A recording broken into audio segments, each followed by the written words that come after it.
Minha mãe me levava à igreja, mas só em 1992 eu aceitei Jesus como meu Salvador.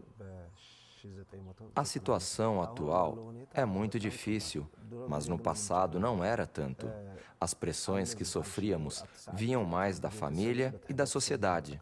Naquele tempo, o governo não se envolvia na perseguição aos cristãos.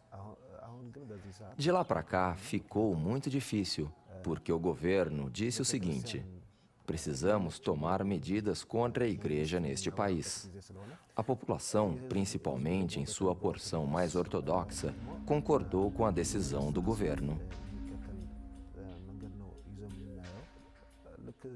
Muitas pessoas colaboram com as autoridades.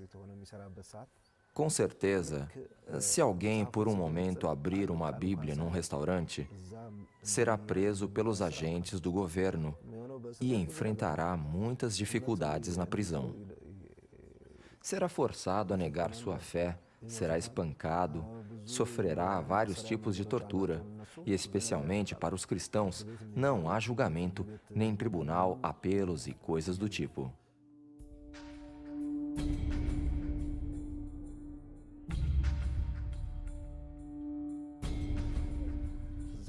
Por exemplo, há alguns cristãos que foram aprisionados há 4 ou 5 anos e jamais foram levados a julgamento num tribunal.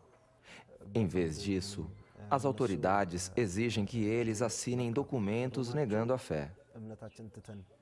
Essa é a primeira exigência que fazem. Quem se recusar a assinar será perseguido e torturado na prisão. A próxima punição é uma tortura cruel chamada posição helicóptero. O prisioneiro tem os pés e mãos amarrados junto às costas e é colocado de bruços, apoiando o peso do corpo apenas no abdômen. Os pés e as mãos ficam amarrados junto às costas. Eu entreguei minha vida a Cristo ainda criança e mais tarde fui prestar o serviço militar. Agora dou encorajamento aos cristãos que passam por essa terrível situação. É a nossa vez de mostrar fé e coragem aos que passam pela mesma situação que enfrentei.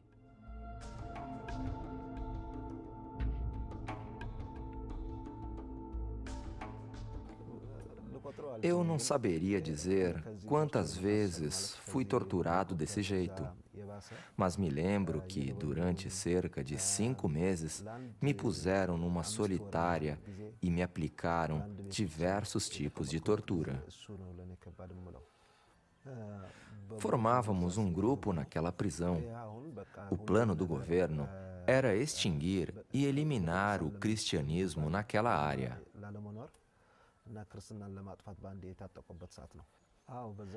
Após 6 meses de prisão e torturas, os representantes do governo surgiram com uma nova ideia. A ideia consistia em nos pedir para negar a fé e assinar um acordo. Naquele acordo, você se comprometeria a não ler a Bíblia, não orar, não possuir literatura cristã e não se reunir com mais de uma pessoa, pois alguém o estaria observando o tempo todo.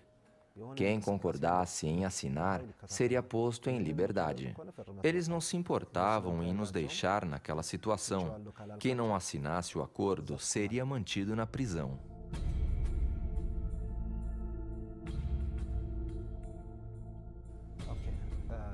Depois que fomos aprisionados, levou apenas 3 meses para que tivéssemos Bíblias sendo contrabandeadas sem que as autoridades soubessem.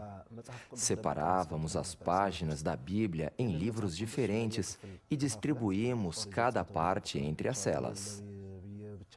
Como não tínhamos onde esconder, guardávamos os pedaços da Bíblia em nossas sacolas.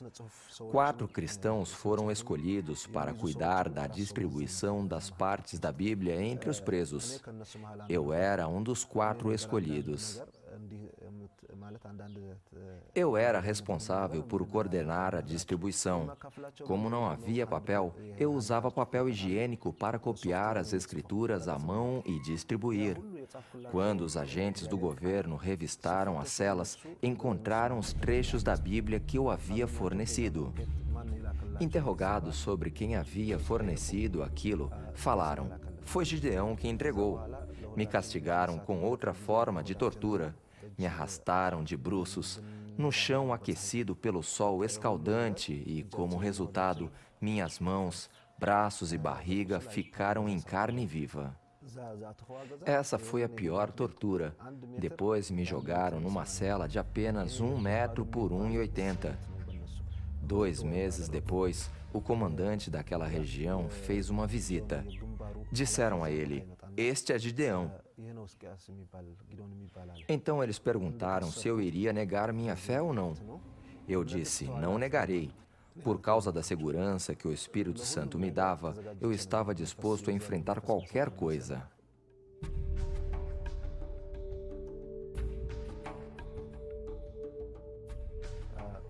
Juntaram todos os cristãos em um lugar e fizeram a mesma pergunta para eles: "Vocês vão negar sua fé ou não?" Perguntaram também a mim e eu disse: "Não." Em minha mente havia um só pensamento: Cristo.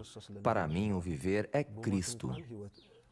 Foi o que o apóstolo Paulo escreveu na carta aos Filipenses. Para mim, o viver é Cristo e o morrer é lucro. Começaram a me espancaram por todas as partes do corpo. Naquele momento, eu lembrava que o Senhor Jesus havia passado pela mesma situação. Ele foi espancado ao pagar o castigo pelos meus pecados. Participar de seu sofrimento era uma grande honra para mim. Era nisto que eu pensava. Não foi fácil, não foi nada fácil. Mas quando penso no quanto maior foi o sofrimento de Jesus, percebo como é fácil suportar minha dor.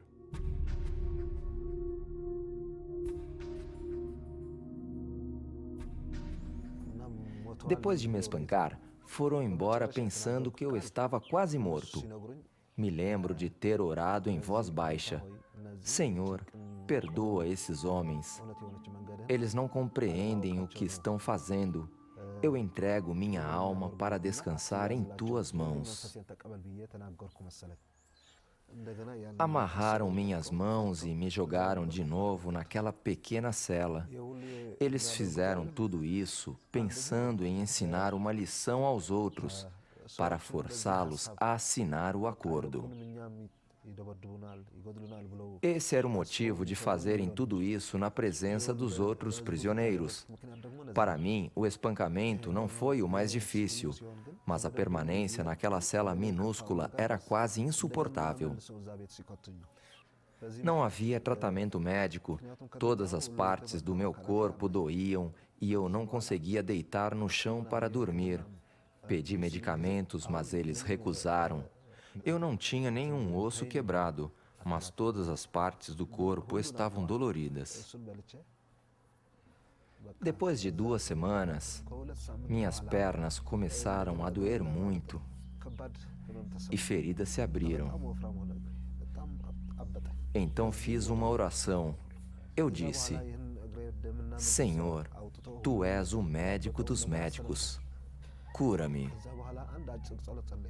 Assim que orei, senti a presença do Espírito Santo em meu corpo. Um dos guardas se compadeceu e decidiu me ajudar e me trouxe sal. Misturando sal com água, eu lavei o ferimento.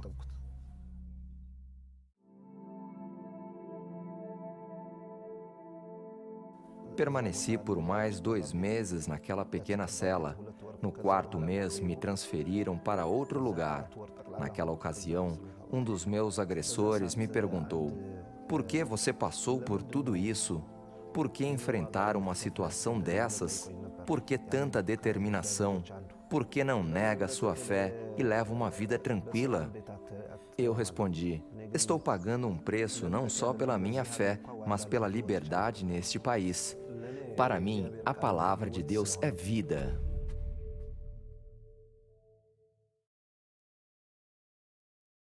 Somos perseguidos, mas jamais desamparados, abatidos, mas não destruídos.